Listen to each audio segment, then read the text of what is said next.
الحمد لله نحمده ونستعينه ونستغفره ونؤمن به ونتوكل عليه ونعوذ بالله من شرور أنفسنا ومن سيئات أعمالنا من يهده الله فلا مضل له ومن يضلل فلا هادي له ونشهد أن لا إله إلا الله وحده لا شريك له ونشهد أن محمدا عبده ورسوله صلی اللہ تعالی علیہ وعلی آلہ واصحابہ وبارک وسلم تسلیما کثیرا کثیرا اما بعد فاعوذ باللہ من الشیطان الرجیم بسم اللہ الرحمن الرحیم۔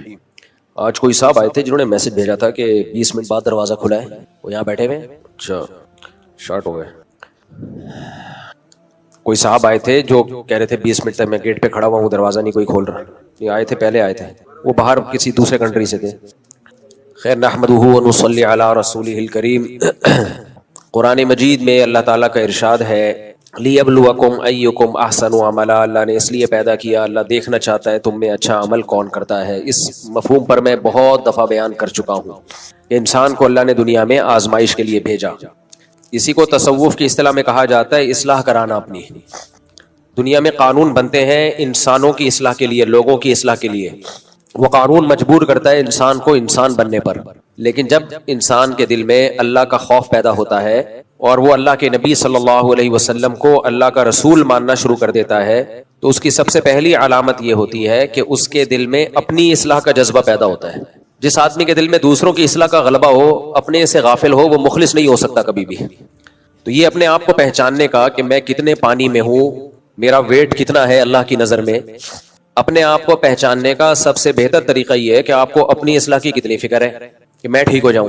ہم میں سے ہر شخص کو دوسرے کی بہت زیادہ فکر ہے، اپنی نہیں ہے۔ اس کی وجہ کیا ہے؟ انسان کو دوسرے کی گندگی گندی محسوس ہوتی ہے، اپنی گندگی سے انسان کو نفرت نہیں ہوتی۔ میں مثال دیتا ہوں نا، واش روم سے آپ ہو کے آئیں، خود گھنٹہ گھنٹہ بیٹھے رہو گے، بدبو نہیں آئے گی آپ، تبھی تو لوگ کنڈی لگا کے بیٹھ جاتے ہیں۔ کراچی میں ویسے بھی زیادہ بیٹھتے ہیں، قبض زیادہ ہے یہاں پہ، بیٹھے رہیں گے۔ کوئی واش روم سے آئے، آپ فوراً جائیں، کیسے ناک پکڑ رہا ہوتا ہے انسان، اسمیل آ رہی ہے جی، ایگزاسٹ فین چلاؤ جی، ایگزاسٹ کرو، اس کو باہر نکالو۔ بھائی کوئی فرق تھوڑی ہے، وہی رپورٹ جو اس نے پیش کی ہے وہی کون پیش کر رہا ہے؟ آپ نے پیش کی ہے وہی وہ پیش کر کے آئے، رپورٹیں تو ایک ہی ہیں۔ خود بیٹھے ہوئے ہیں، اپنی بدبو برداشت ہو رہی ہے، دوسرے کی ذرا ایک سیکنڈ برداشت نہیں ہوتی۔ یہ انسان کی فطرت ہے، اپنی گندگی اس کو بری نہیں لگتی، دوسرے کی گندگی بہت بری لگتی ہے۔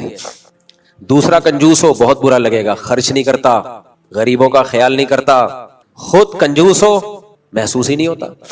دوسرا غیبتیں کرتا ہو بہت برا لگتا ہے، یار ہر وقت لوگوں کی غیبتیں کرتا رہتا ہے، ہم خود کرتے نہ ہمیں برا بولو نہیں لگتا۔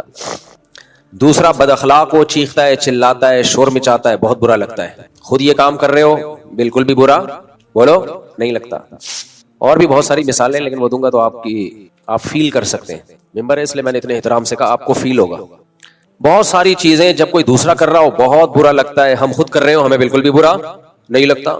دوسرے کی پسینے سے بہت بدبو آتی ہے، اپنا پسینہ لے کے گھوم رہے ہوتے ہیں، دوسروں کو سنگھاتے رہتے ہیں۔ دوسرے کو زکام ہو، صف میں آپ کے ساتھ آ کے کھڑا ہو جائے، کتنا برا لگتا ہے، ہر وقت ناک سی کر رہا ہے، اتنا تکلیف ہوتی ہے۔ ہمارے حضرت مفتی رشید احمد صاحب کو زکام ہوتا تھا تو وہ جماعت کی نماز چھوڑ دیتے تھے، حالانکہ بہت سخت پابند تھے جماعت کی نماز کے، وہ بہت سخت پابند، ان کی تکبیر اولیٰ نہیں چھوٹتی تھی کبھی، زکام ہوتا چھوڑ دیتے۔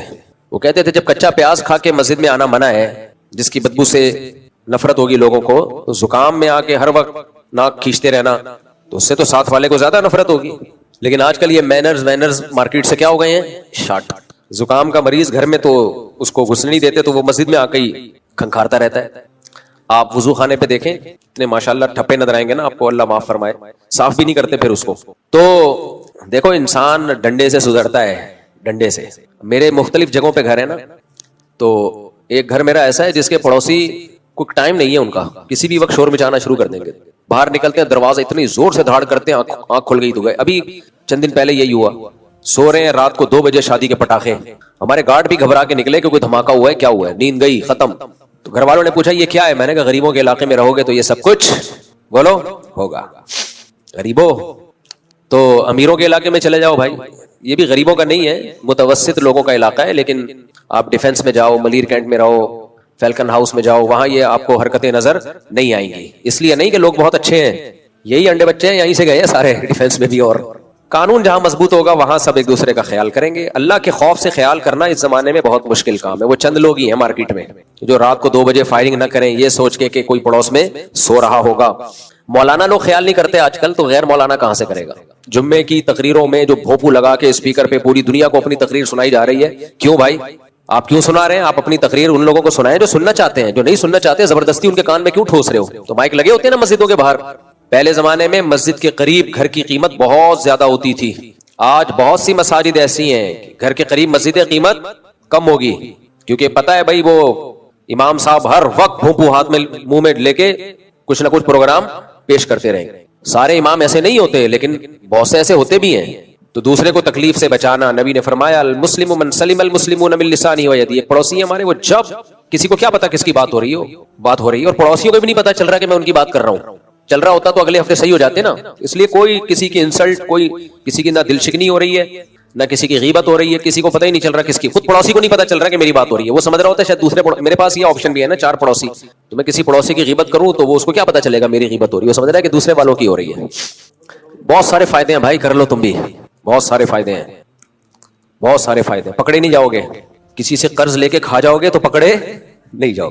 میں نے قرض لے کے کھایا نہیں ہے لیکن ایک بہترین آپشن, وہ پتہ ہی نہیں ہوتا بندہ نکلے گا کس گھر سے, پتہ ہی نہیں ہوتا بندہ نکلے گا کس گھر سے, تو نہ بھاگ سکتا ہے کہیں. مجھے باہر ملکوں کے ویزے بھی اتنی آرام سے پتہ ہے کیوں مل جاتے ہیں. جب میں FRC دکھاتا ہوں نا, فیملی ریلیشن سرٹیفکیٹ, اس میں اتنے بچے اتنی بیگم, تو امریکہ بھی کہتا ہے یہ سلپ ہونے والا بندہ نہیں ہے, کینیڈا بھی کہتا ہے یہ بندہ سلپ ہونے والا نہیں ہے, جاپان بھی اس فیملی ریلیشن سرٹیفکیٹ کو دیکھ کے بولتا ہے بندہ خاندانی ہے, بھاگنے والا نہیں ہے. اسی بیس پہ تو ویزا ریجیکٹ ہوتا ہے. ان کو خطرہ ہوتا ہے پاکستانی حالات کی وجہ سے سلپ نہ ہو جائے. جب ان کو پتا ہوتا ہے اتنا بڑا پریوار, فیملی, خاندان, تو کہتے ہیں یار اس کو تو ویزا دے دو, یہ کدھر جائے گا ان کو سب کو چھوڑ کر.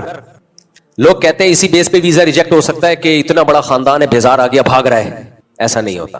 جتنا بھی بڑا خاندان, آپ جتنے بھی بیزار ہو, دنیا میں ہر چیز کو چھوڑ کے بھاگنا آسان ہے, بچوں کو چھوڑ کے بھاگنا آسان نہیں ہے.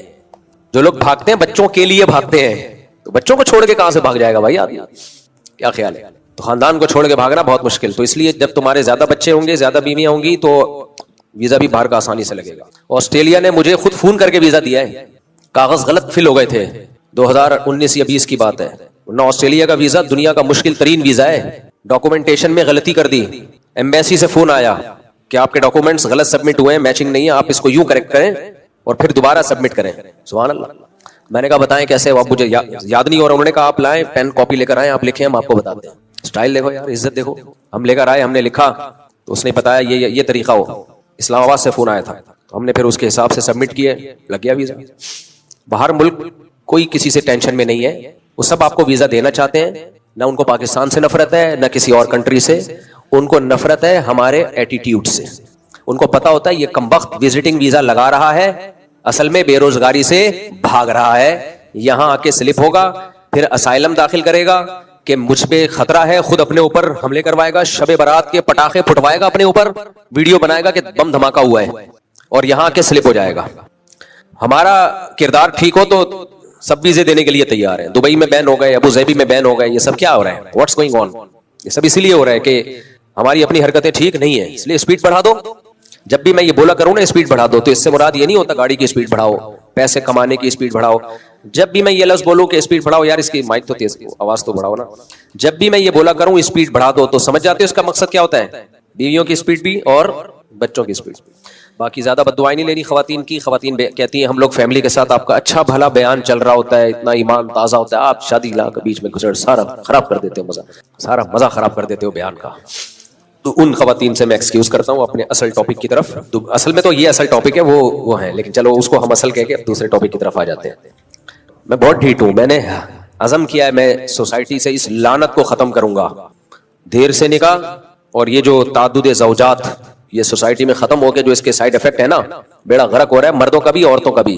آج دیکھو ایک پوسٹ آئی ہے, ایک فنکارہ تھی, ڈراموں میں آیا کرتی تھی, سیاست ٹی وی نے یہ پوسٹ چلائی ہے. محترمہ کی ڈیتھ ہو گئی, لاش میں جو بدبو تھی نا اس سے پتا چلا کہ ڈیتھ ہو گئی ہے. لاش میں اسمیل سے, بدبو سے پتا چلا کہ انتقال ہو گیا. یہ جتنی سیلیبریٹیز ہیں نا, ڈراموں فلموں میں آنے والے گلوکار, فنکار, اداکار, کامیڈین جو ہوتے ہیں, جوانی میں بہت انجوائے کرتے ہیں لائف کو, لیکن ذرا سا بڑھاپا شروع ہوا, ذرا سا, پبلک بھی چھوڑ دیتی ہے, خاندان بھی چھوڑ دیتا ہے, شوہر بھی چھوڑ دیتا ہے, بچے بھی چھوڑ دیتے ہیں. اور یہ وہاں ملکوں میں, مغربی دنیا میں تو کامن ہے. ماں کے موت کا پتہ چلا بدبو سے, یہ کامن ہے. ہمارے ہاں ماں مر جائے اور بچوں کو ایک ہفتے بعد پتہ چلے کہ امی کی ڈیتھ ہو گئی ہے, بدبو آ رہی ہے, تو لوگ سر اٹھا لیں گے آسمان پہ, یار تمہاری ماں مر گئی, تمہیں نہیں پتہ چلا. لیکن وہاں سر نہیں اٹھایا جاتا, کامن ہے. میں نے بتایا تھا نا ابھی حج پہ ہمارے ایک دوست ملے, کہنے لگے وہاں ہماری کلیگ تھی, اس کے پاس فون آیا ماں کا کہ میں مرنے والی ہوں, آ جاؤ. نہیں گئی وہ. کہتے میں نے کہا کیوں نہیں جا رہی, ورکنگ ڈے ہے بھائی, چھٹی کا دن تھوڑی ہے, ماں مر گئی. سمجھ رہے کہ نہیں سمجھ رہے؟ یہ ہے ریلیشن, اخلاق. Nice to meet you. English جب ہم سیکھتے ہیں تو سب سے پہلے ہمیں یہی سکھایا جاتا ہے, نائس ٹو میٹ یو. اس نے پہلے کہنا نائس ٹو میٹ یو, آپ نے جواب میں کہنا nice to meet you too. سمجھ رہے ہو؟ نہیں یار سمجھ میں چھوڑو یار. تو وہ محترمہ ڈراموں میں آیا کرتی تھی, اللہ مغفرت فرمائے بیچاری کی, بہرحال مسلمان تھی. تو آخری وقت بہت ڈپریشن میں گزرا, تنہائی میں گزرا. میں لوگوں سے کہتا ہوں خدا کے لیے عبرت حاصل کرو, بچے پیدا بھی کرو, ان کو دین بھی سکھاؤ. ان لوگوں کے ایک آدھا پونے دو اس ٹائپ کے بچے ہوتے ہیں. یہ جوانی بہت جلدی ختم ہو جاتی ہے, زیادہ ٹائم نہیں لگتا اس کے ختم ہونے میں. 40 سال کے بعد دھڑام سے نیچے آنا شروع. ماہرین بولتے ہیں بڑھاپا آنے کو کے پروسیس کو سست کیا جا سکتا ہے, ختم بولو نہیں کیا جا سکتا. آپ بہت اچھی خوراکیں کھا لیں, آپ جم جائیں, ایکسرسائز کریں, تو کیا بوڑھے نہیں ہوں گے؟ بوڑھے پھر بھی ہوں گے, ہاں تھوڑا دیر سے بوڑھے ہو جائیں گے. اور جو صحت کا خیال نہیں کرتے وہ ذرا 40 میں ہی بڈھے لگنا شروع ہو جاتے ہیں.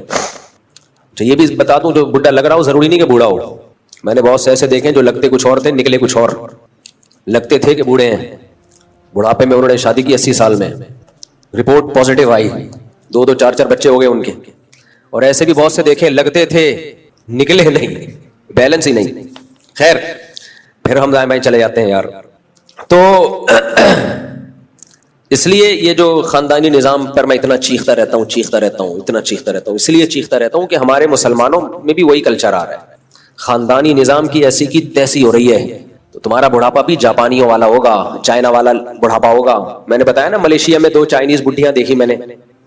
ملیشیا میں ہم جس مولانا صاحب کے گھر میں ٹھہرے ہوئے تھے, پڑوس میں چائنیز خواتین رہتی تھیں. میں گیا ان سے ملنے تو 2 بڈھیاں بالکنی میں بیٹھی ہوتی تھی, آنکھوں سے آنسو, تنہائی. تو مجھے ان پڑوسیوں نے بتایا, جو میرے ہوسٹ تھے, انہوں نے بتایا کہ سال میں 1 دفعہ ان کا بیٹا یا کوئی بیٹی آ جاتی ہے, کوئی پھول وول لے کے, تھوڑا ہیلو ہائی کر کے پتلی گلی سے نکل جاتی ہے, کوئی پوچھنے والا نہیں. گورنمنٹ آتی ہے, خیال کرتی ہے حکومت. یہ والا بڑھاپا چاہتے ہو ٹھیک ہے, نہ ٹائم پہ شادی کرو, نہ بچے پیدا کرو. بچے 2 ہی اچھے, تربیت یافتہ. ایک کو ڈاکٹر بناؤ, ایک کو کیا بناؤ, انجینئر بناؤ. اور ظاہر ہے اچھا ڈاکٹر اچھا انجینئر پاکستان میں تھوڑی رہے گا, UK جائے گا, امریکہ جائے گا. تو وہ جو 2 بچے نکلے تھے وہ بھی بڑھاپے میں کہاں ہوں گے؟ بولو نا, باہر. اور آپ بڈھا بڈھی یہاں پہ 1000 گز کے بنگلے میں ایک دوسرے کا منہ تک رہے ہوگے, قرآن کے الفاظ کیا ہیں؟ وَبَنِينَ شُهُودًا, اللہ کہتے ہیں میں نے انسان پر احسان کیا. وَبَنِينَ شُهُودًا, اسے بیٹے دیے حاضر رہنے والے. بیٹے دیے, بولو نا کیا ہو گیا میرے بھائی؟ حاضر رہنے والے. بیٹا جب رونق ہوتا ہے جب وہ آپ کے, یار جملہ کمپلیٹ کیا کرو نا, ہمیں بھی تو گرمی لگ رہی ہے نا. میرا مقصد بیان ہوتا ہی نہیں ہے, میرا مقصد تو آپ کو موٹیویٹ کرنا ہے.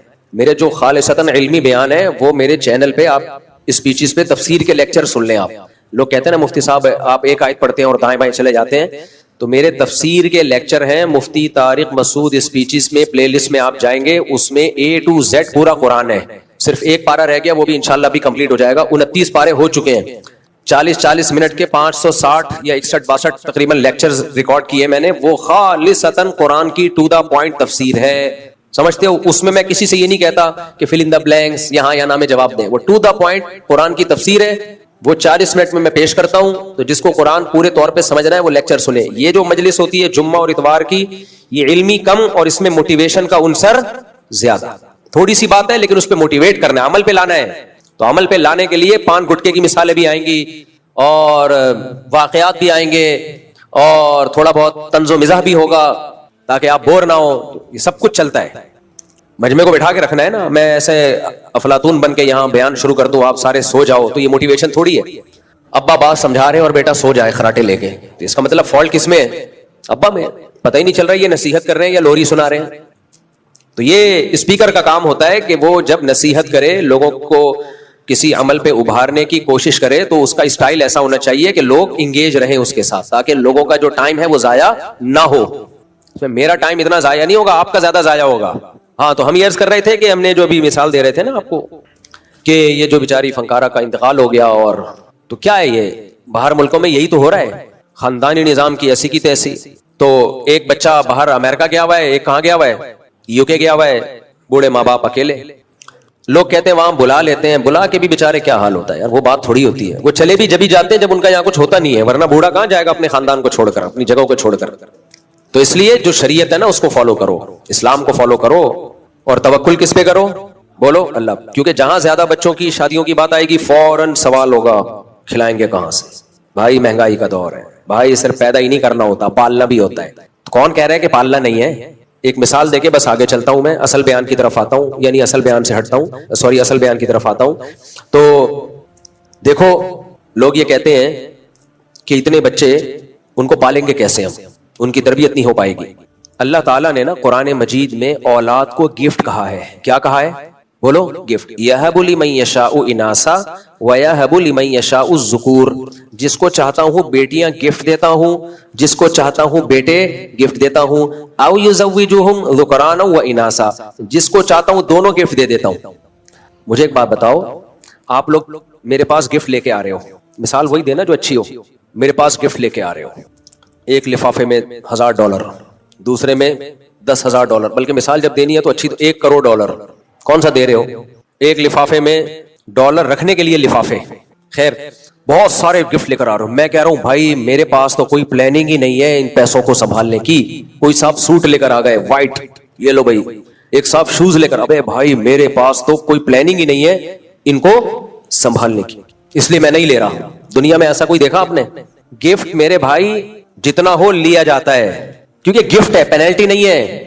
ہاں لینے کے بعد پلاننگ کی جاتی ہے, یار اتنا پیسہ اکٹھا ہو گیا کیا کریں, کتنا صدقہ کرنا ہے, بحریہ ٹاؤن میں مزید کتنے پلاٹ لینے ہیں, گاڑی کون سی چینج کرنی ہے, یہ والی چھوڑ دو پرانا ماڈل ہو گیا, نئی والی لے لیتے ہیں, مرغیاں دوبارہ مزید خرید لیں, شادیاں تو کر نہیں سکتے اب, یہ کر لیں وہ کر لیں, بچوں کو اور اچھے اسکول میں ڈال دیں وغیرہ وغیرہ.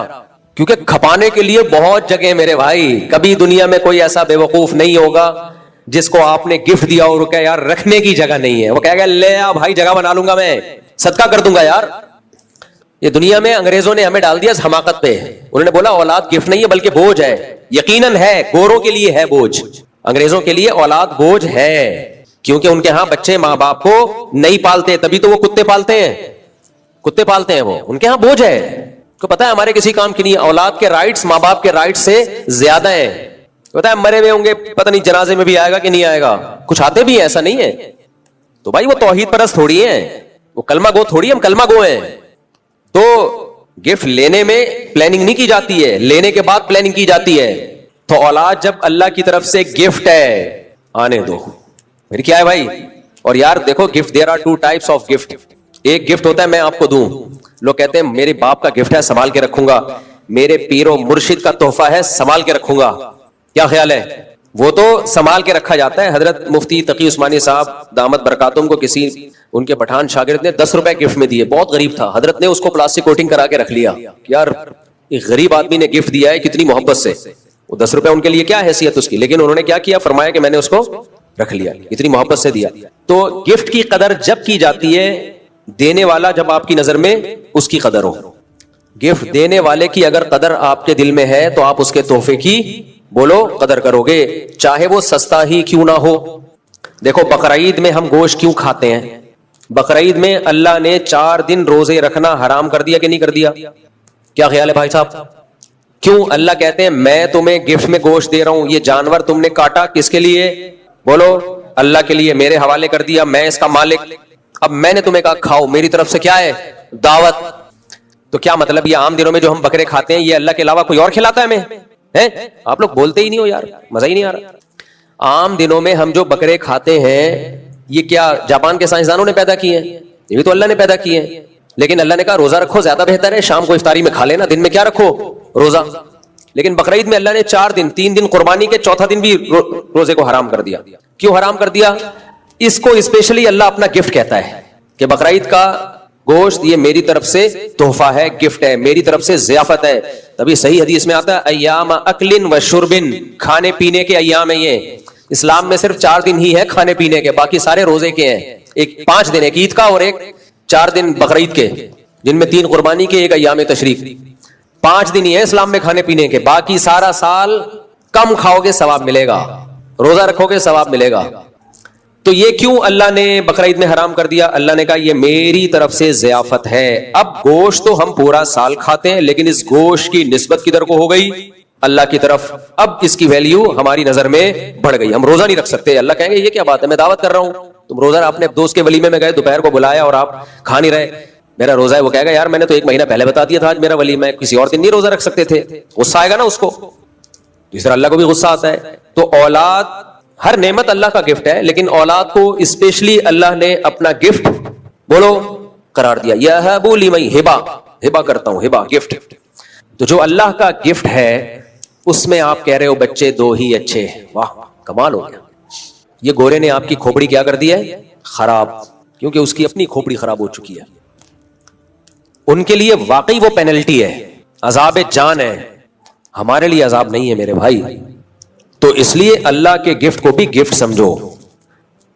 اور گفٹ پہ جو خرچہ ہوتا ہے نا اسے انسان بوجھ نہیں سمجھتا، کیونکہ گفٹ اگر ایسا ہے کہ اس پہ آپ کا خرچہ زیادہ ہو رہا ہے اور اس کا آؤٹ پٹ کم ہے تو وہ گفٹ نہیں ہے، وہ عذاب ہے. مجھے ایک بات بتاؤ، آپ کو ایک شخص بائک دے کے جائے جس کی ٹینکی بہت بڑی ہو، بہت مہنگی بائک ہو، آپ غریب آدمی ہو، اور بائک ایسی ہو کہ اس میں انجن آئل کا ٹھیک ٹھاک خرچہ، آپ کی پوری سیلری اس میں خرچ ہو جائے، اور ٹھیک ٹھاک مہنگا پیٹرول ڈلتا ہے اس میں، آپ کی تنخواہ اتنی ہے نہیں، تو آپ گفٹ دینے والے کو کیا کہو گے؟ بولو گے بھائی میں یہ کسی اور کو پہنا دوں گا، میں نہیں رکھوں گا. وہ کہے گا نہیں، آپ کو کسی کو پہنانے کی بھی اجازت نہیں ہے، یہ گفٹ ہے، تیرا باپ بھی چلائے گا اس کو. تو یہ گفٹ دینے والے کے بے وقوف ہونے کی علامت ہے یا نہیں ہے؟ توجہ ہے نا کہ بھائی تو غریب آدمی کو گفٹ دے رہا ہے اور اس گفٹ کو کسی اور کو گفٹ دینے کی، بیچنے کی بھی اجازت نہیں دے رہا، اور کہہ رہا ہے تو ہی چلائے گا اس کو. تو کمبخت جب تو نے اس کو اتنا مہنگا گفٹ دیا کہ اس میں ڈیزل، پیٹرول اور انجن آئل اور اس کی سروس اس کی تنخواہ سے 10 گنا زیادہ ہے، تو یا تو اس کی تنخواہ بڑھوا یا اس کے خرچے بھی دے، بائک کے جتنے بھی ایکسپینسز ہیں وہ سمیت دے، اس کی ٹیوننگ، اس کی سروس، اس کی پیٹرول، وہ سارا تیرے پیٹرول پمپ سے ہوگا، پھر تو ہم اس کو گفٹ مانیں گے. ادروائز یہ گفٹ نہیں ہے، یہ عذاب ہے. اللہ اولاد کو گفٹ قرار دیتا ہے، مالداروں کے لیے بھی اور غریبوں کے لیے بھی. یہ عجیب بات ہے، اللہ غریب کو اولاد دے اور کہے میرا گفٹ ہے، میرا تحفہ ہے، اتنا بڑا تحفہ کہ 2 بکرے کاٹ، گنجائش نہیں ہے تو ویسی کھانا کھلا دے لوگوں کو. اور پھر اللہ کہہ رہا ہے کہ اس کے خرچے اس کے آؤٹ پٹ سے زیادہ ہیں، تو یہ گفٹ نہیں ہے، پھر یہ کیا ہے؟ عذاب ہے. تو پھر یہ قرآن غلط ہو جائے گا میرے بھائی، پھر تو قرآن غلط ہو جائے گا، معاذ اللہ غلط ہو جائے گا. اللہ کہے گا اللہ تو غریب کو بچہ دے رہا ہے لیکن مہنگائی کے دور میں دے رہا ہے تو اس کو، اور پھر اس غریب کا اتنا خرچہ کرا رہے اس بچے کے اوپر اور اس کا آؤٹ پٹ کچھ بھی نہیں ہے، اس کے ایکسپینسز اس کی انکم سے زیادہ ہیں، تو پھر یہ یا تو گفٹ نہیں ہے، یہ عذاب جان ہے، یا تیرا مطلب پھر کچھ اور ہے. تو اللہ کہے گا میرا مطلب کچھ اور نہیں ہے، میرا مطلب گفٹ کا گفٹ ہی ہوتا ہے، تحفے کا تحفہ ہی ہوتا ہے. لیکن اس کے ایکسپینسز جب عذاب جان بنتے، جب میں ایکسپینسز کا کی ذمہ داری لیے بغیر یہ گفٹ دیتا، میں یہ گاڑی اور بائک اس کو دے رہا ہوں، یہ کمپنی دے رہی ہے، اس کا سارا خرچہ کس کے ذمہ ہے؟ کمپنی کے ذمہ ہے. اس لیے اللہ نے کہا نحن نرزقکم وإیاہم، اولاد مت قتل کرو، نہ روکو، اس لیے کہ ہم بھی اس کو روزی دیں گے، اس کو بھی دیں گے اور تمہیں بھی دیں گے. سمجھ میں نہیں آ رہی بات؟ کسی لبرل سیکولر کی سمجھ میں نہ آئے تو سمجھ میں آتا ہے، جمعہ پڑھنے آتے ہو پھر بھی سمجھ میں نہیں آتا تو پھر اپنی عقل کا علاج کراؤ. کیونکہ جمعہ کیوں پڑھنے آئے ہو؟ پیسے ملتے ہیں یہاں پہ. کیا ملتا ہے بھائی یہاں پہ؟ پسینے کے علاوہ فی الحال کچھ بھی نہیں ملتا، اس لیے آتے ہو. اللہ نے بولا ہے بھائی جب اللہ کی بات پہ بغیر دیکھے ایمان لا رہے ہو اور جمعہ پڑھنے آ رہے ہو، تو جس اللہ نے جمعے کو فرض قرار دیا ہے اسی اللہ نے بولا ہے کہ رزق کی تنگی سے اولاد کو مت روکو. تو وہاں اللہ کی بات سمجھ میں کیوں نہیں آ رہی؟ یہ ہو سکتا ہے اللہ وہاں غلط بول رہا ہو، یہاں ٹھیک بول رہا ہو، یا تو میرے بھائی اللہ معاذ اللہ نقل کفر نباشت غلط بول رہے ہیں تو پھر ہر جگہ غلط بول رہا ہے، پھر جمعہ بھی چھوڑ دو. آپ سیکولر لبرل لوگ، ایتھیسٹ لوگ، وہ جمعہ نہیں پڑھتے، وہ کچھ بھی نہیں کرتے، نہ مندر جاتے ہیں، نہ چرچ جاتے ہیں، نہ جمعہ پڑھتے ہیں، نہ عبادت کرتے ہیں. وہ کہتے ہیں اللہ ہے ہی نہیں، وہ ایک طرف ہو گئے ہیں. ہم عجیب ہے یار، اللہ کو بھی مان رہے ہیں اور ہر چیز پھر ہم نے اسباب پہ ڈالی ہوئی ہے. اسباب اختیار کرنا فرض ہے، لیکن جب شریعت کے مقابلے میں آئیں گے، اللہ رسول کے مقابلے میں آئیں گے تو بھائی پھر کون ہے؟ اللہ پہلے ہے، پھر اللہ پہلے ہے بھائی صاحب. اس لیے اس پر امت کا اجماع ہے کہ غربت کے خوف سے آپ نسل نہیں روک سکتے کہ کھلاؤں گا کہاں سے. نہ نہ نہ نہ نہ، یہ سیکولر لبرل لوگ یہ کام کر سکتے ہیں, مسلم کو یہ سوچنے کی اجازت بولو نہیں ہے. تو لوگ جلتے, ہر جس کی دماغ میں منفیت ہو نا, پازیٹیوٹی نہ ہو, وہ ہر چیز کو الٹا لے کے جائے گا. میں خود بھگتا ہوا ہوں. یہ میرے دوست یہاں بیٹھے ہوئے ہیں, میری کیا حالت تھی, بچوں میں بچے پیدا کیے جا رہا تھا, لوگوں نے کہا تم اپنی انکم تو دیکھو مفتی صاحب, کھلانے والا اللہ ہے. اب جب اللہ کھلا رہا ہے تو ابے ان مولویوں کے پاس چندے کا پیسہ آ رہا ہے, خدا کی قسم نہیں آ رہا, 1 روپے حرام ہے مجھ پہ چندے کا. میں روزانہ میرے گھر والوں سے پوچھو, بیٹھ کے کیلکولیشن ہی کرتا رہتا ہوں کہ زکات کی رقم میری رقم میں مکس نہ ہو جائے, یہ فلاں کل کتنی بڑی رقموں کا حساب لے کے روزانہ وصیت اپڈیٹ کرتا ہوں, روزانہ ڈیلی, کہ میں مر گیا تو لاکر سے پیسے نکلے تو فلاں فلاں کے ہیں, یہ میرے اس میں اتنے, باقی فلاں کے ہیں, 1 روپے مکس نہ ہو جائے. اس پہ کئی گواہ ہیں میرے پاس, اور اکیلا نہیں چھوڑا ہوا, 3-3 4-4 بندوں کو کے پاس وہ سسٹم ہے, نظام ہے وصیت کی بھی ہے, کہ ایک آدمی کے ہاتھ میں نہیں آئے گا.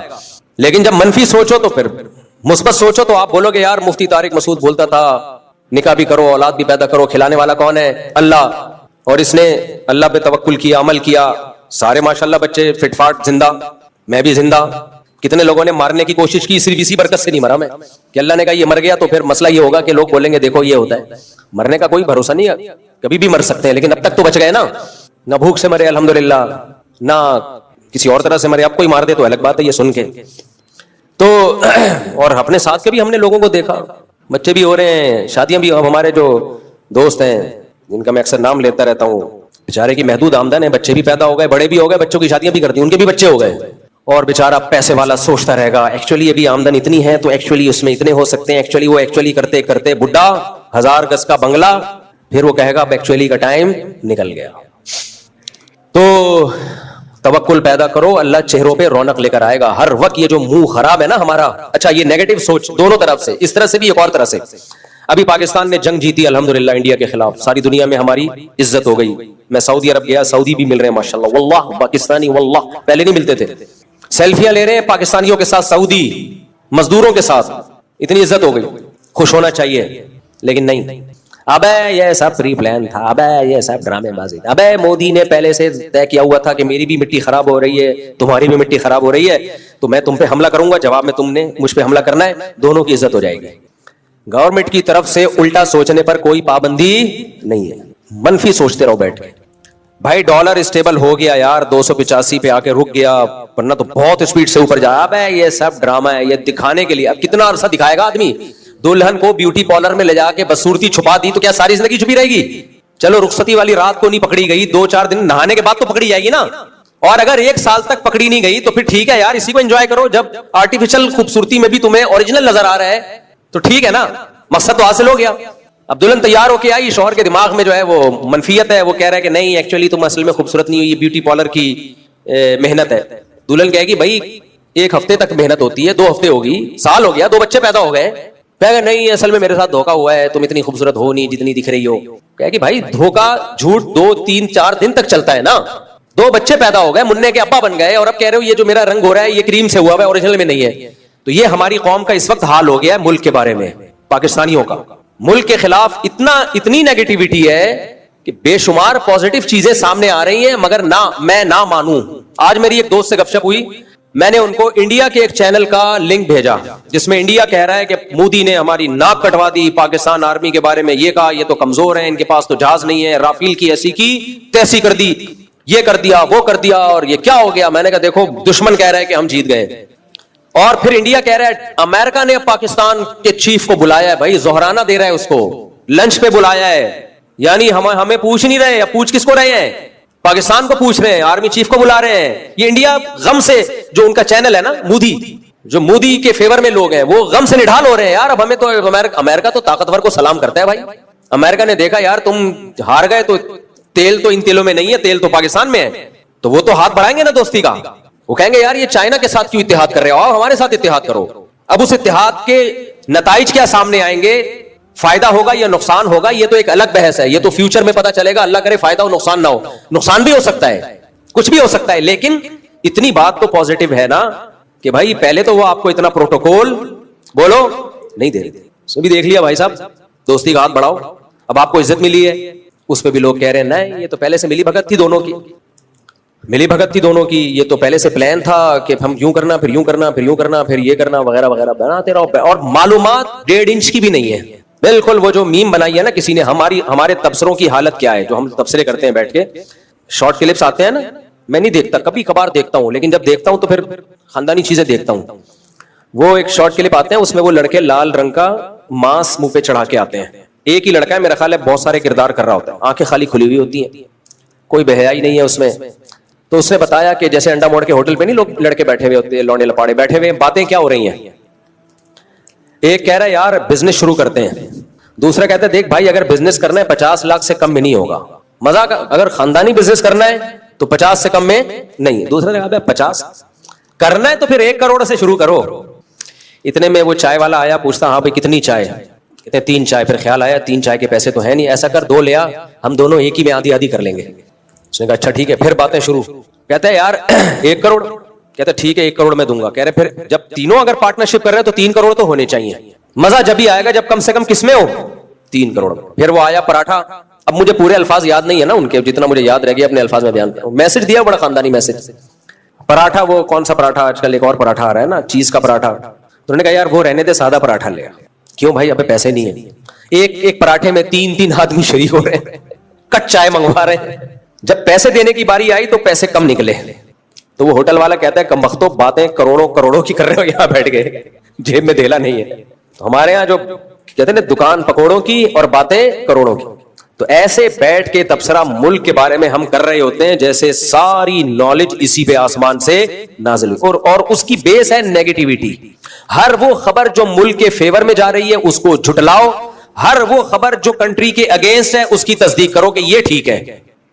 آپ 100 دفعہ اختلاف کرو اسٹیبلشمنٹ سے بھی, سیاسی لیڈروں سے بھی, یہ زندہ ہونے کی علامت ہے. زندہ قومیں غلام نہیں ہوتی, کھل کے اظہار رائے کی آزادی ہوتی ہے. کوئی کسی سیاسی جماعت کو پسند کرتا ہے, کوئی کسی سیاسی جماعت کو پسند کرتا ہے, یہ ہمیشہ زندہ ملکوں میں ہوتا ہے, یہ زندہ قوموں میں ہوتا ہے. لیکن ایک جگہ آ کے سب کو زبان کنٹرول میں رکھنی پڑتی ہے, وہ کیا ہے, کنٹری. ملک پہ سمجھوتا نہیں ہوتا. کسی سیاسی لیڈر کی محبت یا نفرت میں, چاہے وہ نواز شریف ہو, چاہے وہ عمران خان ہو, چاہے وہ زرداری ہو, چاہے وہ بلاول بھٹو ہو, چاہے وہ مریم نواز ہو, بھائی کسی کے عشق میں بھی پاگل نہیں ہونا, کسی کی نفرت میں بھی پاگل نہیں ہونا ہے. کنٹری کے تھوڑی خلاف ہوں گے ہم. تو یہ نیگیٹیوٹی ہے ہمارے یہاں. تو اب امریکہ نے بلا لیا ہمارے آرمی چیف کو, ورنہ کہاں لفٹ کرا رہا تھا, وہ زہرانہ بھی دے دیا اور تعریفوں کے پول باندھ دیے. ہمیں پتا ہے یہ سب مکھن ہے, مکھن ہے. ہم کون سا کہہ رہے ہیں اخلاص سے ہو رہا ہے سب کچھ, لیکن مکھن بھی وہیں لگایا جاتا ہے جہاں سامنے بریڈ تو ہو, پاور ہو. بھوسی ٹکڑوں پہ تھوڑی کوئی مکھن لگاتا ہے. تو ان کو اندازہ ہو گیا بھائی اتنا ہلکے نہیں ہے جتنا ہم سمجھ رہے تھے. اور میں پاکستان کی بار بار مثال دیتا ہوں کہ پاکستان کو خلافت راشدہ پر قیاس مت کرو, پاکستان کو کمپیئر کرو دوسرے اسلامی ملکوں سے. پاکستان کو کمپیئر کرو کس سے, بولو. دیکھو آپ نے اپنی بیوی کی شکایتیں لا کے شروع کر دی, مفتی صاحب میری بیوی ایک وقت کا فاقہ برداشت نہیں کرتی, امہات المومنین 2 وقت کے فاقے برداشت کرتی تھی. مفتی صاحب امہات المومنین اتنی سخی تھیں کہ اگر نبی نے 1 سال کا راشن ایڈوانس میں دے دیا تو صبح دیا شام تک سب صدقہ کر کے ختم کر دیا, اور میری بیوی تو مجھے صدقہ نہیں کرنے دیتی. مفتی صاحب امہات المومنین کا پردہ, ان کی تہجد, میری بیگم کے تو ناخن ایک دن نظر آ رہے تھے, نہیں آئی سمجھ میں بات. ایک دن میری بیگم نے ساکس پہنے ہوئے تھے, انگوٹھا پھٹا ہوا تھا, باہر نکلا ہوا تھا. کتنی سخت بے پردگی ہو رہی ہے. تو میں کیا کہوں گا, ابے کمبخت تو اپنی بیگم کو امہات المومنین سے کیوں کمپیئر کر رہا ہے, پڑوسن کی بیوی سے کمپیئر کر, پڑوسیوں کی بیوی سے کمپیئر کر, عام عورتوں سے, اس زمانے کی عورتوں سے کمپیئر کر. کلب میں ڈانس کر رہی ہے اسکرٹ پہن کے اور تیری بیگم برقع لے رہی ہے, شکر ادا کر میرے بھائی. موزہ پھٹا ہوا تو کیا ہو گیا یار, اس کو یہ ہو رہا ہے کہ انگوٹھا کیوں نکلا باہر, نامحرم نے میری بیگم کے پاؤں کا انگوٹھا کیوں دیکھا. غلط کہہ رہا ہوں صحیح کہہ رہا ہوں. اور پھر ہم اس کو بولیں گے تو خود کون سا صحابہ کے حساب سے چل رہا ہے, تو بھی تو اپنے آپ کو اس زمانے کے آدمیوں سے کمپیئر کرتا ہے نا. تو پاکستان کو آپ خلفائے راشدین سے کمپیئر مت کرو, وہ تو نہیں ہو سکتا. وہ حضرت عیسیٰ علیہ السلام کے دور میں ہی ایسی حکومت آئے گی. جو کام اللہ نے حضرت مہدی اور حضرت عیسیٰ کے ذمہ لگایا ہے وہ آج کی حکومتوں کے ذمہ مت لگاؤ. کمپیئر کرو, مقابلہ کرو دوسرے ملکوں سے. دوسرے ملکوں پر اسلامی لحاظ سے ہمارا پلڑا ابھی بھی الحمدللہ بھاری ہے. یہاں ہم عدالتی خلا کے خلاف بولتے ہیں کہ غیر شرعی ہے. کسی اور کنٹری میں غیر شرعی خلا ہو, ایک لفظ نہیں بول سکتے ہم. بہت سارے اسلامی ملک ہیں جن میں یہی عدالتی خلا نافذ ہے جو ہمارے کنٹری میں ہے. وہاں جا کے ہم اس خلا کے خلاف آواز بولو نہیں اٹھا سکتے. یہاں بول تو سکتے غیر شرعی ہے, ہاں وہ غیر شرعی شرعی کیوں نہیں بن رہا؟ اس میں حکومت کا جتنا قصور ہے اتنا ہی اس سے زیادہ مذہبی لوگوں کا بھی قصور ہے، کر ہی نہیں رہے۔ یہ بہت آرام سے ہو سکتا ہے، وفاقی شرعی عدالت میں کیس ہو، مضبوط طریقے سے کیس ہو، اسلامی نظریاتی کونسل آواز اٹھائے تو یہ چینج ہو سکتا ہے۔ آواز ہی نہیں اٹھا رہی، نہ سیاسی جماعتیں آواز اٹھا رہی ہیں جو مذہبی ہیں، تو اکیلا آدمی کیا کرے گا بھائی؟ بہت سارے غیر شرعی قوانین بہت آرام سے پاکستان میں شرعی ہو سکتے ہیں، لیکن جو لوگ یہ کام کر سکتے ہیں وہ کرنا چاہتے ہی نہیں ہیں۔ وہ صرف دھرنے دینا، کنٹینر لا کے روڈوں پہ رکھ دینا، شور شرابہ کرنا، یہ کرتے ہیں۔ وہ سے ووٹ ملتا ہے، عزت ہوتی ہے تمیز سے کام کرنے میں، بلکہ تمیز سے کام کرنے میں بعض دفعہ کام آپ کرتے ہیں، نام کسی اور کا آ جاتا ہے۔ یہ بھی ہمیں تجربہ ہے۔ پاکستان میں حلال حرام کی امپورٹ ایکسپورٹ پہ پابندی کا قانون پاس ہونا تھا ایک دفعہ، تو جن لوگوں کو کہا گیا آپ کرواؤ انہوں نے کیا نہیں، پھر کچھ اور لوگ بیچ میں آئے، انہوں نے یہ قانون پاس کروا دیا، پاس انہوں نے کروایا، کریڈٹ کوئی اور لے گیا۔ کوئی بات نہیں یار، کوئی اور کریڈٹ لے جائے، لیکن کوئی کام تو ہو نا۔ سمجھ میں نہیں آ رہی میرا خیال ہے بات؟ تو پاکستان اگر غیر اسلامی ہے تو یہ ہماری اور آپ کی وجہ سے ہے۔ تو آئین پاکستان کا اسلامی ہے، امپلیمنٹ میں بہت سارے قوانین غیر اسلامی ہیں، وہ ٹھیک کیے جا سکتے ہیں کیونکہ اسمبلی آئین کی پابند ہے۔ آئین کیا کہتا ہے؟ قرآن و سنت کے اگینسٹ کوئی قانون نہیں بنے گا۔ ایسا آئین کس کنٹری کا ہے بتاؤ؟ سعودی عرب تک کے قانون میں یہ نہیں لکھا ہوا۔ ٹھیک ہے سعودی عرب کا قانون اسلامی ہے اور پھر اس میں آگے ڈیٹیل ہے کہ فقہ حنبلی ہوگا، لیکن بادشاہت ہے۔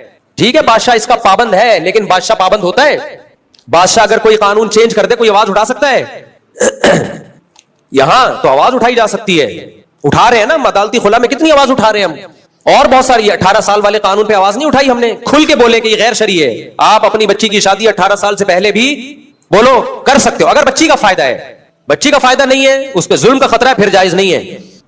اور یہ جو 18 سال سے کم عمر لڑکی کی شادی کو منع کیا جا رہا ہے، اس میں بچیوں کے حقوق کے خلاف ہے یہ، کیونکہ بعض دفعہ 16 سال میں بچی کو کسی سے عشق ہو جاتا ہے، لڑکے کو بھی عشق ہو جاتا ہے، آپ ان کو شادی سے روک رہے ہو، تو یہ بچوں کے حقوق کی حق تلفی ہو رہی ہے کہ نہیں ہو رہی ہے؟ اس کا رائٹ ہے بھائی، 16 سال کی بچی کا بھی رائٹ ہے۔ لیبل لگا دیا کہ بچوں کے حقوق ہیں کہ 18 سال سے پہلے شادی نہیں کر سکتے۔ بھائی یہ تو حقوق چھین رہے ہو آپ ان سے، حقوق دے تھوڑی رہے ہو۔ ظلم جب ہوتا ہے جب آپ کہتے ہیں 18 سال سے پہلے بچی کی شادی لازمی کرنی پڑے گی آپ کو، پھر ظلم ہوتا کہ وہ نہیں کرنا چاہ رہی، آپ زبردستی تھوپ رہے ہو، وہ کرنا چاہ رہی ہے، قانون روک رہا ہے، تو یہ ظلم ہے اس بچی کے اوپر۔ آپ کہہ سکتے ہیں کہ اس عمر میں بچی نہ سمجھ ہوتی ہے، ظلم ہو سکتا ہے، اپنا جو شریکہ حیات منتخب کرے وہ 2 نمبر بھی ہو سکتا ہے، بات درست ہے، لیکن یہ بات انگریزوں کے لیے درست ہے، ہمارے لیے درست نہیں ہے۔ اس لیے درست نہیں ہے کہ ہمارے یہاں بچی کا باپ بھی ہوتا ہے، چچا بھی ہوتا ہے، ماموں بھی ہوتا ہے، وہ بھی دیکھ رہے ہوتے ہیں۔ سمجھ میں آ رہی ہے بات کہ نہیں آ رہی ہے؟ وہ چیک کر رہے ہوتے ہیں کہ یہ اس قابل بھی ہے کہ اس کا نکاح کیا جائے یا نہیں کیا جائے۔ اب مادر پدر آزاد قوم نہیں ہے بھائی، ہم لوگ کے یہاں اب تک رپورٹ یہ کہ ابا ہوتے ہیں، رپورٹ تو یہ ہے نا کہ ابا ہم لوگ کے ہاں ہوتے ہیں، چاچے مامے بھی ہوتے ہیں۔ تو جب تک یہ رپورٹ رہے گی تو کم عمر بچی کے نکاح کی بھی اجازت ہوگی، اگر وہ چاہتی ہے، زبردستی تو جائز نہیں ہے۔ اگر وہ چاہ رہی ہے اور باپ نے، چاچا ماموں نے دیکھ لیا کہ یہ لڑکا میری بیٹی بھتیجی بھانجی کے لیے سوٹیبل ہے، تو کسی کا باپ بھی اس کو نہیں روک سکتا۔ جو قانون اس کو روکے گا تو یہ بچی پہ ظلم ہوگا۔ آپ کہہ سکتے ہو کہ بہت سے باپ 2 نمبر ہوتے ہیں، چھوٹی بچیوں پہ ظلم کرتے ہیں، اس کا جواب یہ کہ بہت سے نہیں ہوتے، کچھ ہوتے ہیں، بہت سے نہیں ہوتے کچھ۔ باپ اور بیٹی کا رشتہ یہ قدرت نے بنایا ہے، قدرت دھاندلی نہیں کرتی۔ سرپرست باپ کو کس نے بنایا ہے؟ اللہ نے۔ اللہ غلط آدمی کو سرپرست بنا سکتا ہے؟ آپ کو پتا ہے اسلام میں ماں کے بہت حقوق ہیں، لیکن سرپرست شریعت نے باپ کو بنایا، ماں کو دوسرے درجے میں بنایا ہے، پہلے باپ ہے۔ وجہ کیا ہے؟ فقہاء لکھتے ہیں لِأَنَّ بِالرِّجَالِ مِنَ الْغَيْرَةِ مَا لَيْسَ بِالنِّسَاءِ، اللہ نے بیٹی کے معاملے میں باپ کے دل میں جو غیرت رکھی ہوتی ہے، ماں کی غیرت اس لیول کی نہیں ہوتی ہے اس لیول کی۔ ماں میں محبت کا غلبہ زیادہ ہوتا ہے، جبکہ جوان لڑکی کو جب بالغ ہو جائے تو اس کو غیرت مند باپ کی ضرورت زیادہ ہوتی ہے۔ جو جذباتی محبت ہے وہ ماں میں زیادہ ہوتی ہے۔ تو سرپرست اللہ نے کس کو بنایا میرے بھائی؟ باپ کو۔ تو ٹھیک ہے باپ ظالم بھی ہوتے ہیں، لیکن بہت کم ریشو ہے، زیادہ تر ظالم نہیں ہوتے۔ ظالم ہوتے تو پالتے کیوں، اتنی محنت کیوں کرتے؟ اور جو چند فیصد بیٹیاں بیچنے والے ہیں، جو بے غیرت ہیں، ان کے لیے اسلام میں قانون سازی پہلے سے موجود ہے۔ آپ فقہ کی کتابیں اٹھا کے پڑھو، اس کے حساب سے قانون بناؤ۔ بھائی 18 سال سے پہلے بھی بچی کی شادی کی اجازت ہے، زبردستی جائز نہیں ہے، اور اس میں بچی کا مفاد دیکھا جائے گا۔ اگر باپ نے ایسی جگہ نکاح کیا جو بالکل میچنگ کا نہیں ہے تو پھر باپ کے خلاف کیس ہوگا۔ اس قانون کی ہم 100 دفعہ حوصلہ افزائی کریں گے۔ یہ قانون ہم نہیں مانتے میرے بھائی کہ 18 سال سے پہلے آپ لڑکا لڑکی پہ پابندی لگا دو۔ ہم اپنے بچے کی شادی 18 سال سے پہلے کر رہے ہیں، تو سب سے پہلے تو ہمیں جیل ہوگی، کیا خیال ہے؟ اور سب سے پہلے تو میں نے تو دوسری شادی پہلی بیوی کی اجازت سے نہیں کی، میں تو 4 دفعہ جیل ہونا چاہیے مجھے۔ تو اس لیے یہ قانون چلنے والا نہیں ہے. لوگ قانون توڑیں گے اور پھر دوسرے قانونوں کی حیثیت بھی لوگوں کے دل سے ختم ہو جائے گی. جب آپ خود ایسے قانون بناتے ہو جو قانون توڑنے پر لوگوں کو مجبور کرے, تو پھر باقی قوانین کی بھی 2% کی حیثیت نہیں رہتی. قانون بناتے وقت سب سے پہلے یہ دیکھا جاتا ہے یہ چل بھی پائے گا کہ نہیں چل پائے گا. یورپ امریکہ دیکھتے ہیں, تبھی وہ شراب کو اللیگل نہیں کرتے, حالانکہ وہ چاہتے ہیں کہ اللیگل ہو جائے, لیکن کیوں اللیگل نہیں کرتے؟ ان کو پتا ہے بھائی سب پیتے ہیں, ہم بھی پی کے ہی آتے ہیں, تو ہمارا دماغ کام کرتا ہے. ٹھیک ہے اس کے بہت سارے نقصانات ہیں, لیکن اللیگل کریں گے تو مانے گا کون؟ شراب کو چھڑوانے کے لیے مذہب کی موٹیویشن چاہیے, اور مذہب اس سوسائٹی میں نہیں ہے, تو نہیں ہو سکتا, نہیں چھوڑ سکتے وہ. ہمارے یہاں اس لیے ملکی قانون کی وجہ سے, مذہب کی وجہ سے چھوڑی ہوئی ہے. ٹھیک ہے ملکی قانون اس کو سپورٹ کر لیتا ہے, لیکن اصل جو موٹیویشن, پاورفل موٹیویشن ملتی ہے, حوصلہ ملتا ہے, وہ مذہب سے ملتا ہے. دیکھو ملک اگر قانون بنا دے تم نے 1 مہینہ کھانا پینا نہیں ہے, چلے گا یہ قانون؟ صبح صادق سے لے کے غروب آفتاب تک پاکستان میں کوئی بھی نہیں کھائے گا, ملک کی قانون ہے, نہیں چلے گا. اللہ نے بنا دیا, چل رہا ہے. اللہ نے بنا دیا 1400 سال سے چل رہا ہے, ہول سیل کے حساب سے چل رہا ہے. گرمی میں بھی چل رہا ہے, جون جولائی میں بھی چل رہا ہے. ناروے میں 22 گھنٹے کا روزہ ہے, وہاں بھی چل رہا ہے. صحیح ہے نا؟ عرب کے ریگستانوں میں بھی چل رہا ہے. تو اللہ کے پاس, اللہ کے قانون اور اسلام کے پاس تو پاورفل موٹیویشن ہے. حکومت کے پاس ایسی موٹیویشن نہیں ہوتی. تو جب اسلامی حکومت اور اسلام کا قانون ٹکرائے گا, اسلام کہہ رہا ہے بچی کی جلدی شادی صرف جائز نہیں بلکہ ترغیب ہے, کرو. اگر اچھا رشتہ ملتا ہے, نہیں ملتا پھر نہیں, اس کے جوڑ کا مل رہا ہے تو کرو, دیر مت کرو. اور اگر زنا کا خطرہ ہے تو پھر لازمی واجب ہے, نہیں کیا گنہگار ہو گئے. اور ملک کی قانون کہہ رہا ہے 18 سال سے پہلے نہیں کر سکتے. تو اسلام کے کہنے پر ہم جون میں ریگستان میں 1 مہینے کا روزہ رکھ سکتے ہیں, تو بچی کی شادی کیوں نہیں کر سکتے میرے بھائی؟ کیا خیال ہے یار؟ تو یہاں تو ملک اسلام سے جب ٹکرائے گا تو قوانین کی 2% کی حیثیت نہیں رہے گی. اب ملک کے قانون تو مجھے تھوڑی دوسری شادی کی اجازت دیتے ہیں, ہم 4 کر بیٹھے. کیوں میں پاگل ہوں یار؟ میں اس غیر اسلامی قانون کی وجہ سے اپنا نقصان کروں یار, اپنی نسل روکوں میں؟ بیگم مجھے اجازت نہیں دے رہی, میں معاذ اللہ زنا کی طرف چلا جاؤں, دوستیوں کی طرف چلا جاؤں, تو اٹھا کر پھینک دو باہر گلی میں. نئی تہذیب کے انڈے ہیں, بولو گندے, نہیں مانے گا کوئی. تو حکومت کو چاہیے ہوش کے ناخن لے, ایسے قانون نہ بنائے جو خود ملک کے لیے نقصان دہ ہوں. کوئی بھی نہیں مانتا, اس لیے اپنی بچی کا رشتہ اچھا ہے 2 نمبر لوگوں سے مت, کیونکہ بچی جب نو عمر ہوتی ہے تو سسرال میں ظلم کا خطرہ بہت ہوتا ہے اس کے اوپر. اس لیے ہم اس چیز کی اجازت یا ترغیب جب دیتے ہیں جب آپ کو پورے طور پر کوئی اپنی بچی کے لیے سسرال ملے, اسرائیل نہ ملے. بعض سسرال کم سسرائیل زیادہ ہوتے ہیں, وہ سسرال کم ہوتے ہیں, سسرائیل بولو زیادہ ہوتا ہے. اور بچے کی بھی 15-16 سال میں شادی کرا دو, زنا سے بچے گا, اوٹ پٹانگ حرکتوں سے بچے گا. لیکن یہ بھی جب بچہ سمجھدار ہو, اپنی ذمہ داریاں پوری کر رہا ہو. اگر لونڈے لپاڑوں میں کھیل رہا ہے سارا دن, پڑھائی پہ توجہ نہیں ہے, ذمہ داریاں پوری نہیں کر رہا, تو پھر نہیں کرو. پھر وہ بگڑنے کا بھی خطرہ ہے. پھر وہ بچے اسپیڈ سے پیدا کرے گا, خرچہ آپ کا کرائے گا. ہر سال ایک بچہ آپ کی گود میں لا کے ڈالے گا. دادا, وہ یعنی میرے بچوں کے دادا آپ ہی کہتے تھے اسپیڈ سے پیدا کرو. وہ یہ بیان نہیں دیکھے گا کہ اپنے خرچے پہ پیدا کرو, مگر کس کے خرچے پہ؟ اپنے. تو لا کے جھولی میں ڈالتا جائے گا. ایسے واقعات بھی ہیں. میں نے منع کیا مت کر اپنے بیٹے کی شادی, وہ مجھے کہہ رہے ہیں آپ تو خود ترغیب دیتے ہو جلدی شادی کرو. میں نے کہا بھائی وہ اپنی ذمہ داریاں پوری کر کے دکھائے پھر کرو نا. نہیں جی جوش چڑھا ہوا تھا, کر دیا. اب وہ اسپیڈ پہ پاؤں, بچے پہ بچہ. تو دادا کہہ رہا ہے کمبختوں, میں اپنی بیوی کو پالوں, اپنے بچوں کو پالوں, اپنی بیٹیوں کو پالوں, تیرے بچے بھی میں ہی پالوں, تیری بیوی کو بھی میں پالوں, تو یہ ظلم ہے بھائی. تو بچے میں پتا چل جاتا ہے کہ آثار ہیں یا نہیں ہے, سمجھداری کے آثار ہیں, پھر کر دو, پھر برکت دے گا اللہ تعالیٰ. تو ہاں نہیں قوانین, رفیع بھائی کہہ رہے ہیں قوانین جو بناتے ہیں شراب پی کے بناتے ہیں, ایسا نہیں ہے, بہت سے بغیر پیے بھی بناتے ہیں یار. چلے ٹھیک ہے. تو کچھ پی کے بناتے ہیں, کچھ بغیر پیے بناتے ہیں. اسمبلیوں میں سارے شرابی بھی نہیں ہوتے, اچھے برے ہر طرح کے لوگ ہوتے ہیں.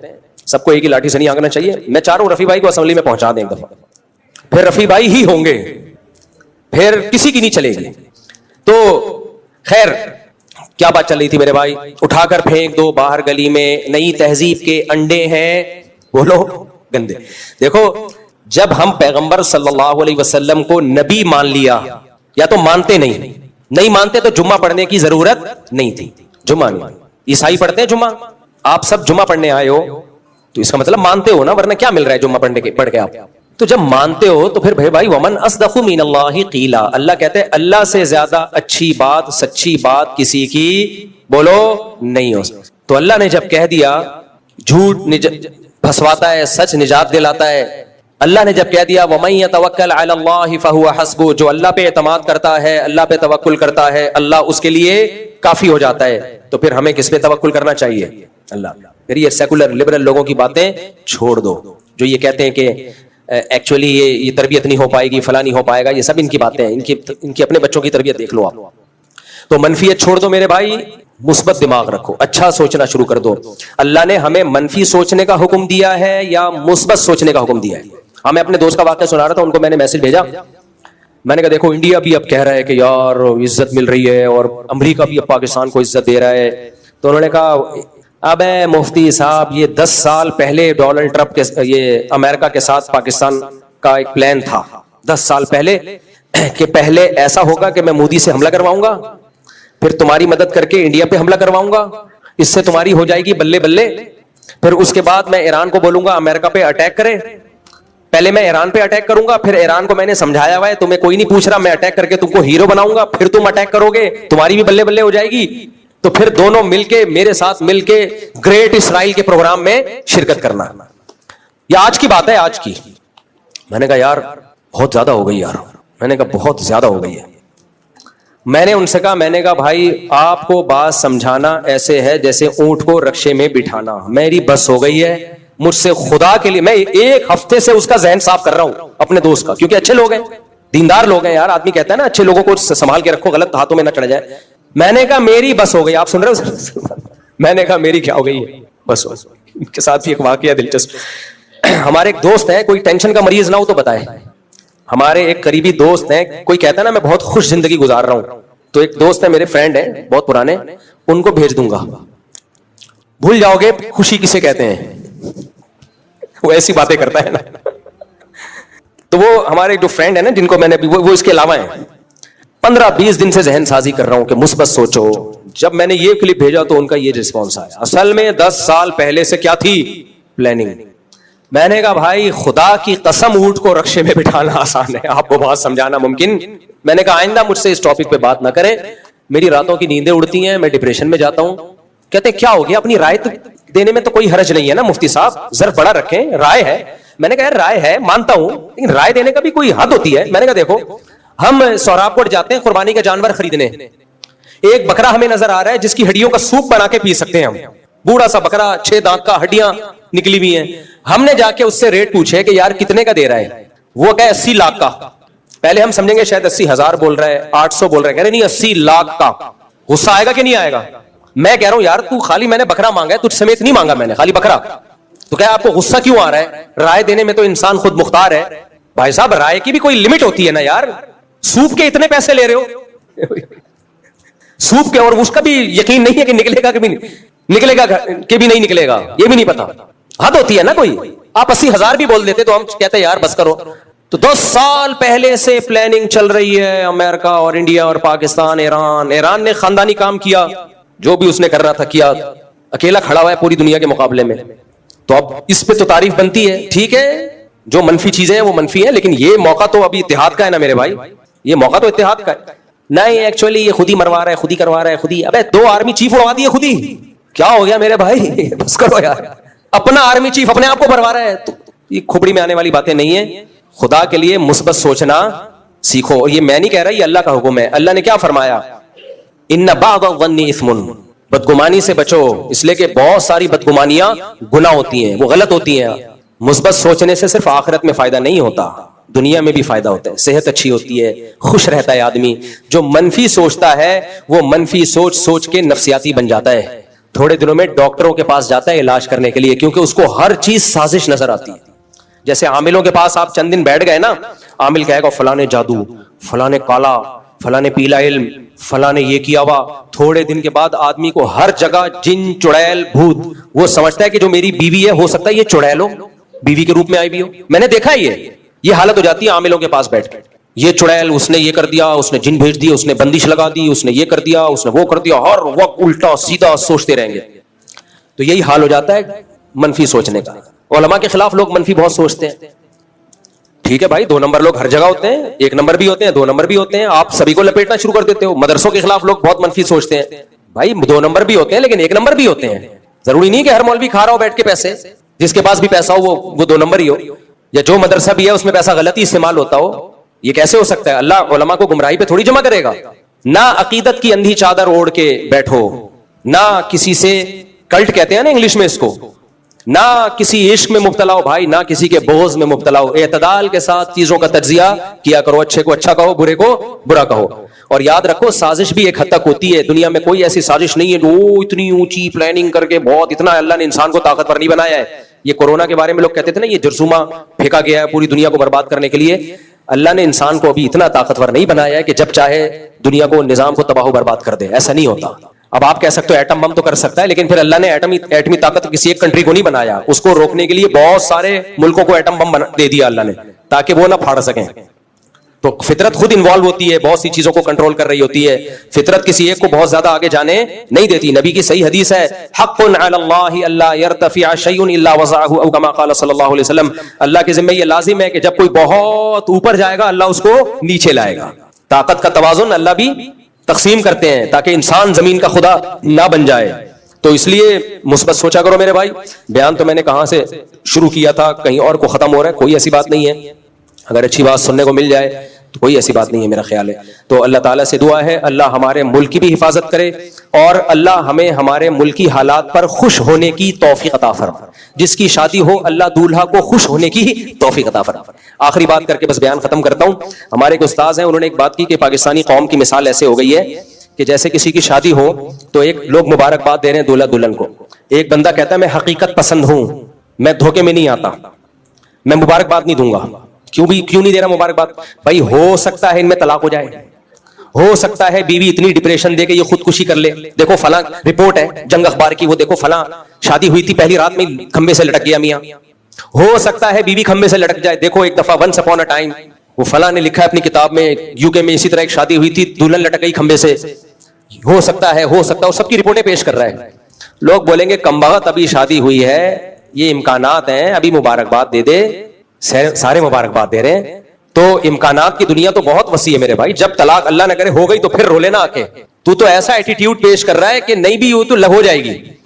ہمارے ایک دوست کا نکاح تھا، انہوں نے اپنی سسرال کو بتایا کہ ہو سکتا ہے میں دوسری شادی کر لوں. رشتہ ٹوٹ گیا، میرے پاس آیا روتا ہوا. میں نے کہا تم نے پکی ڈھکی کرنی تھی؟ کہہ رہا نہیں کرنی تو نہیں تھی لیکن امکان تو ہے نا. میں نے کہا امکانات تو بہت زیادہ ہے. میں نے کہا امکان تو یہ بھی ہے کہ ہو سکتا ہے تم اس کو قتل کر دو. کیوں بھائی؟ ہو سکتا ہے وہ تمہیں قتل کی کوشش کرے اور تم پہلے سے اس کو جان بچانے کے لیے قتل کر دو. تو سسرال کو پوری رپورٹ پیش کرنی تھی. آپ نے یہ کہنا تھا دیکھو میری آپ کی بچی سے شادی ہو رہی ہے، اگر اس نے قتل کی کوشش کی نا تو میں مار دوں گا اس کو. ویسے تو نہیں ماروں گا لیکن اگر کوشش کی تو میں کیا کروں گا؟ مار دوں گا. وہ کہیں گے کب کوشش کر رہی ہے؟ تو آپ کہو میں نہیں کہہ رہا کوشش کر رہی، اگر اس نے میرے ماں باپ کو گالی دی میں رکھ کے چماٹ ماروں گا. بیٹا ہم نے اپنی بیٹی کی تربیت کی ہے، گالی نہیں دے گی. میں کب کہہ رہا ہوں انکل گالی دے گی؟ اگر کی، کیونکہ میں صاف گو آدمی ہوں، حقیقت پسند ہوں. ہوائی دنیا میں احمقوں کی جنت میں نہیں رہتا. ابھی ریٹرن میں لکھواؤں گا اور پولیو کے قطرے نہیں پلاؤں گا میں. یہ بھی ہوتا ہے ایک شادی اس طرح ٹوٹی، وہ بندہ پہلے سے کہہ رہا ہے میں پولیو کے قطرے نہیں پلاؤں گا. وہ کہیں گے کمبخت بچہ تو پیدا ہونے دے، ابھی شادی کہاں ہوئی ہے؟ یہ تو میں نے اپنی آنکھوں دیکھا واقعہ ہے. ایک بندے کو میں لے گیا تو وہ اس کی شادی نہیں ہو رہی تھی، تو وہ رشتے والوں نے اس کو بولا، لڑکی والوں کے لڑکی سے ابا سے ملایا. ابا کو پہلے کہہ رہا ہے میں دیکھیں پولیو کے قطرے نہیں پلاؤں گا. وہ کہہ رہے ہیں مفتی صاحب کیا لے کر آئے ہو آپ؟ کہ یار مجھے نہیں پتا تھا. وہ نہیں دی انہوں نے، پہلے ہاں ہونے دے، بچہ پیدا ہونے دے، اس کے بعد یہ باتیں ہیں یار. تو یہ ہے منفی. تو جو کام جو اچھا ہو رہا ہے اس پہ کیا کرنا ہے بھائی؟ خوشی منانی. باقی سائیڈ افیکٹ تو ہر اچھے کام کے تھوڑے بہت ہوتے ہیں، تو جب ہوں گے تو اس وقت رو لینا بیٹھ کے. اللہ ہم سب کو خوش رہنے کی توفیق عطا فرمائے. یہ بہت بڑی ٹینشن. جزاکم اللہ، سبحان اللہ.